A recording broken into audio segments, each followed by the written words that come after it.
Hi, my name is Ann Thomas. I'm a member of the Scott County, Iowa Genealogical Society. I'm here in the Davenport Public Library. This is kind of an offshoot of the Special Collections Center. And we're going to talk about newspapers. First, I want to point out that there are a couple of websites that I will be mentioning, and they may not be up on the screen long enough for you to copy down what the website is. So, two places you can get it. One, the January edition of the Scott County, Iowa Genealogical Society newsletter will include those websites in an article about newspapers that are going to appear in the January issue. The other place is just look down below you, and you will see that there's kind of a letter to you as a viewer underneath all the intros and things. And if you click that to open that, the websites will be on there so that you can have that information available to you. And if you have any questions about what those websites are, you can glean it off of there. You remember when you were in school and the teacher said, if you're going to write an article, you've got to cover the W's. Who, what, where, why, and how. And we're going to talk about that today. So we're going to look at why, what, who, when, where, and how regarding using newspapers for genealogical research. We're going to start with why. Why should you use a newspaper to find your family in history? Well, basically to find your family. You can also find direct and collateral relatives, and you might be able to find out more information about the character of your ancestor. But please do not base your conclusions about the character of your ancestor solely based on newspapers, because the articles can be deceiving. Remember, newspapers are written to sell. The publisher is trying to make money. So they may write about a good friend in happy or loving terms in order to get that friend to encourage their friends to buy more papers. Or maybe the publisher or the editor hates a person and puts in every piece of negative information that they can into the newspaper. So you do have to wonder, why are they saying this? Maybe there's a conflict, maybe there's an interest, maybe they are being very upfront and honest. So what are we going to look for? What do you want to look for? A lot of people look for vital records type information, like birth records, marriage information, death records. My favorite is the social news, or what I call the gossip. There are legal notices and there are advertisements. For birth records, you can find the record of a birth sometimes. Most of the time, you cannot find it until after the state required that records be kept. So if you're in 1862 in Iowa, records were not required to be kept at that time. You're not going to find a birth record in the newspaper unless it was somebody who was extremely important or extremely had notoriety, some extenuating circumstance for listing the birth. Otherwise, you're not going to find it. Even after 1880, birth records are not all that common in the newspaper. It just depends on the area in which you are looking. You may find a baptism record. Again, this is very uncommon in a community newspaper like the Quad City Times. You don't find baptism records, but there are other newspapers. There are religious newspapers. So you may want to find if there was a religious newspaper in your area, in the area where you're searching, and see if there is a baptism record. You can find birthday celebrations. The John Doe celebrated his 35th birthday with his wife and 5 kids and 12 grandchildren and so on and so forth. At least that will tell you that that person did live to at least 35 years, and you can backdate and figure out when this person was born. You may look for marriage records. Announcements of engagements, again, these are all social news. So it just depends on the individual and the community in which they live. You may find an announcement of an engagement, an article about a wedding shower, a notice that a marriage has taken or a marriage license has been issued. Sometimes the newspaper would go down to the courthouse and pull these legal notices. They were not really legal notices because they were not required to be printed, but they did obtain them from a legal source. A marriage has taken place or an anniversary celebration. Again, those are nice because you can backtrack and say, okay, they just celebrated their 50th wedding anniversary, subtract 50 years, here's when they got married. Divorce records, you will possibly and probably find a legal notice because they do have to go to court to have that taken care of. You will find maybe that a divorce has been filed. And again, this is social news, gossip. It's not a legal notice. That a divorce is being contested. Again, gossip, not a legal notice, or that the divorce has been granted. And again, social news, not a legal notice. Death records. All of us are familiar with obituaries. Do keep in mind that older obituaries seldom include dead family members. So the current trend with obituaries is to say, John Doe died. His parents preceded him in death. He had one child who died, 50 years ago, who also preceded him in death. You will find those notices in there now, but older obituaries, and the further back you go, they do not include dead family members. You might find a death notice. These are common in areas where an obituary must be paid for by the family, that they do not publish them for free. Frequently, a death notice is very short. It just says that John Doe died on Friday. He's being buried in this local cemetery. That's usually about it. A necrology, which can be an obituary, but it doesn't have to be. A necrology can be a list.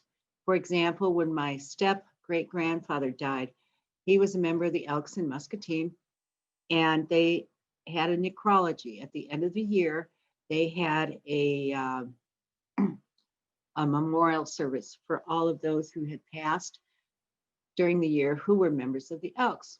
So that's a necrology. They said, we're having the memorial service, we're honoring our former members, and here are the members we are honoring. So that is a necrology in the traditional sense, and my step-great-grandfather is listed. So I do know that he was an active member of the Elks. You may find a thank you note from the family. They're just thanking everybody for their condolences. A notice of a probate. Those do not show up as quickly. Now, the further back you go, chances are the notice of a probate comes very close on the heels of the death. But current trend is that the probate takes a little longer. You might also find a notice of an estate sale. As I said before, the social news or the gossip is my favorite stuff. It gives you a different perspective on your family members, but don't draw conclusions about this. My great-grandfather, I've seen several small articles, and they all say along the lines that this is a hardworking family man. I'm sure he was very hardworking. And he was, in a sense, a family man. He had a wife and 10 kids, but my mother described him as a stinker, which was a very, very strong term for my mother to use. He really was not very nice. So if I just drew conclusions about him based on the gossip that I had found in the newspaper, I would think, hey, this is a swell guy. He really wasn't. You will also find legal notices. You might find a listing of unclaimed letters sitting at the post office, unpaid taxes, a sheriff's sale, notice of a lawsuit, or notice of a probate. There are advertisements. Just like they are now, there were then. Did your ancestor or family member, were they a business owner? Did they advertise? What did they advertise? If they were a retailer, they would advertise their goods and services. This gives you some kind of idea of what kind of business they were in. If they were a businessman, such as an insurance agent, did they list their experience? Oh, I've had 27 years experience representing such and so life insurance company. Again, gives you a little bit fuller picture of your family member.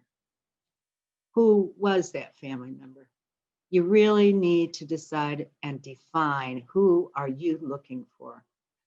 Look for one person at a time. I find that very challenging. I want to find the whole family all at once, but that doesn't work. You really need to look one at a time and be flexible when you're looking for a specific name. Make sure you include any aliases or nicknames, especially if you're using a search engine that is specific, that it does not have broad parameters for searching. So define who you are looking for. Are you looking for a man, a woman, or a child? If you're looking for a woman, was she married? And what was her married name? If you're looking for a child, who were the parents? I have seen several articles about children where it says, well, my great grandmother, it happened to her. The 14-year-old daughter of such and so fell against a screen door. Never said the daughter's name, never said my great grandmother's name. This was very common to see children just listed as the child of. So if it's a child, know who the parents are. Adult men are probably the easiest to find, especially the further back you look. Define when the person lived, where they lived, their birth or baptism name, and any change of name or nickname. So look at one person at a time, but be open to finding other family members. And again, like I say, this is a challenge for me personally, but if you look for an entire family all at once, you may miss the information that you were really wanting to find. Be flexible when looking for a name, including aliases or nicknames, especially when you're using a search engine. The last name, my great-grandfather's last name was Northup. However, the spelling is Northup, UP, Northrup, RUP, Northup, OP, or Northrop, ROP. And I've seen it all four ways. When using a searchable website, I have to try each of those four names or four spellings in order to find them. Some programs are more broad or flexible. If you ever use Family Search or Ancestry, and then you can broaden that. But if you're using a newspaper search engine, those are usually name specific, and they usually do not broaden to include all four of these spellings. So you have to be careful and make sure that you know all the different spellings that are available for that last name. First name, there can also be multiple spellings. So don't limit yourself when you're looking. Limit yourself one at a time, but go back and do a second search using the other spelling. When you're looking for someone who's an immigrant, they sometimes Americanize their names. There is a website that transfers or gives you options that were used to Americanize a European name and even some of the other names. But if you look at this RootWeb's website, It does help you. I find it a little hard to use, but I also found it to be useful. Some people adopt a nickname. Check using a nickname as well as their birth name or Americanized name. For example, my great-grandfather Carl was born and buried as Carl. He Americanized it to Charles. So if you read newspaper articles, you will see Charles. He also had a nickname of Timmy, to the point that his daughter-in-law thought his name was Timothy. He was never known by anything else but Timmy. And when he died, his death certificate says he is Clarence. So he's Carl, Charles, Timmy, Timothy, Clarence. He's not very fun to look for. Women's names. Once a woman is married, she's usually referred to only as her husband. So she's now Mrs. John Doe. She is no longer Jane Doe or Mrs. Jane Doe. But if she is widowed or divorced, she might be referred to as Jane Doe or Mrs. Jane Doe without her husband's name. When you are looking for married women who are still actively married, please look at her husband's name or her husband's initials. When are you looking? Narrow down your dates by location. I recommend you extend your search at least 1 year beyond the date of death, and that is to allow for legal notices like a probate or the notice of an estate sale. Having said that, you still want to go with the smallest time frame that you can. The smaller, the better. Where are you looking? Narrow down your location by where your ancestor lived. That's pretty obvious. Look for which newspapers and what format the newspapers are available in at that location. Newspapers are usually in one of three basic formats: paper, scanned, or microfilm and microfiche. Paper copies. Check at the library in the locale where the newspaper was published. I was amazed. I went out to the Walcott Library one day, and they have some of the Walcott, I don't remember the name of the publication, but it's a local Walcott newspaper, and they had it in paper form. I was amazed. I so rarely see that. Check Chronicling America. They have an excellent listing, and it includes who has paper newspapers. You can Google it, and you can also look on WorldCat. Scanned newspapers, and there are tons. So searchable newspapers are available at a variety of sites. There's both fee and free. I strongly suggest try the free sites first before you sign up for a fee site. If you do decide that you want to sign up for a newspaper website like newspapers.com, newspaper archives, genealogy bank, etc., check and see, is there an index of the newspapers that they offer?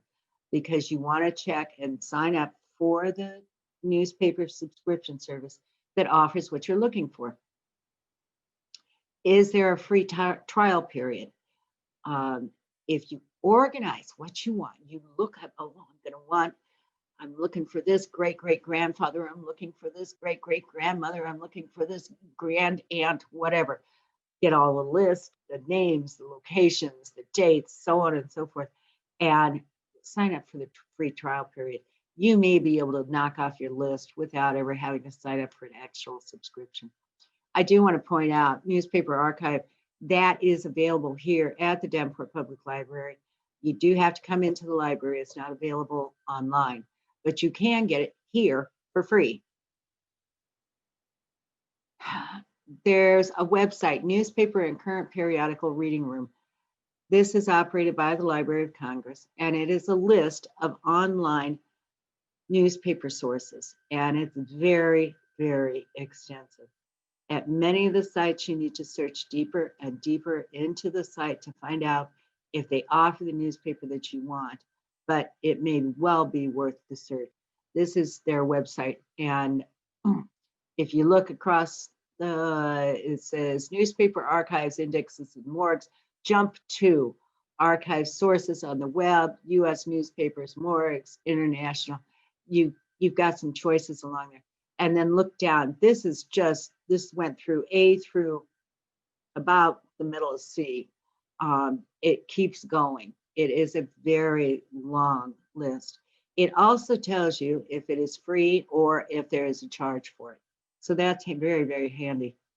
Chronicling America, this is one of my favorites. This is jointly sponsored by the Library of Congress and the National Endowment for the Humanities. The website includes a vast amount of information. And let's take a peek at that. This is Chronicling America. You can see that I pulled this up on November 20th. It told me what was going on 100 years ago today. It's fun because it's got both scanned newspapers that are searchable, or it can give you other information too about where you can find these newspapers. The Davenport Department of Cultural Affairs newspapers.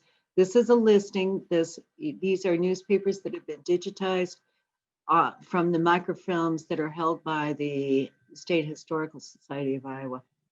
And it is not all inclusive. I will tell you, there are digitized newspapers out there, like the Davenport newspapers. They are digitized and are on newspapers.com. But these are digitized newspapers that you can view, and it is sorted by city, which is extremely helpful. Microfilm and microfiche. Check at the library and the location where the newspaper was published. Davenport Public does have the Davenport Library or the Davenport City newspapers, which is very helpful. Again, you can Google it. You can use WorldCat, or you can look at Chronicling America. Chronicling America, to locate a newspaper, if you click, let's see if we can go back to, if you go back to all digitized newspapers, 1798 to 1963. Can you see that across there? If you go there, oh, wrong one. I told you the wrong one. U.S. newspaper directory. It's in that same strip. You can search using the location or other options. I want to find a newspaper in Audubon County, Iowa from 1935 to 1950. I am looking for 3 obituaries for collateral relatives. So I can just put in Iowa, Audubon County, Audubon City, select from 1930 to 1950. I would select 1935, but they didn't give me that option. I have to use 10-year increments. So it listed my options and it gave me 3. I chose the Advocate Republican. The next screen available on Chronicling America shows me the name of the paper, the location, the dates of publication. It goes on. I just couldn't fit it all on here. If you click the libraries that have it, it lists where the newspapers are located. And there's a listing of 3. There's the Crest Film, Microfilm in Cedar Rapids.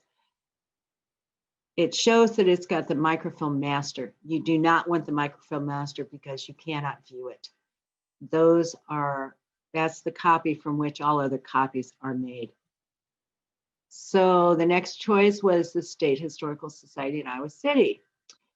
That's even closer than Cedar Rapids, so that looks really good. But it says all it has is the September 13th, 1951. So that one's out because 1951 is past the date I want.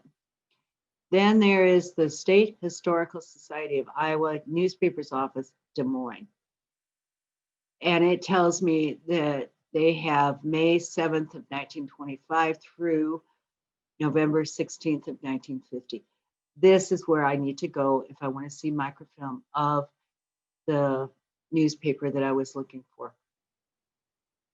I happen to know in 2004, I was in Audubon, Iowa.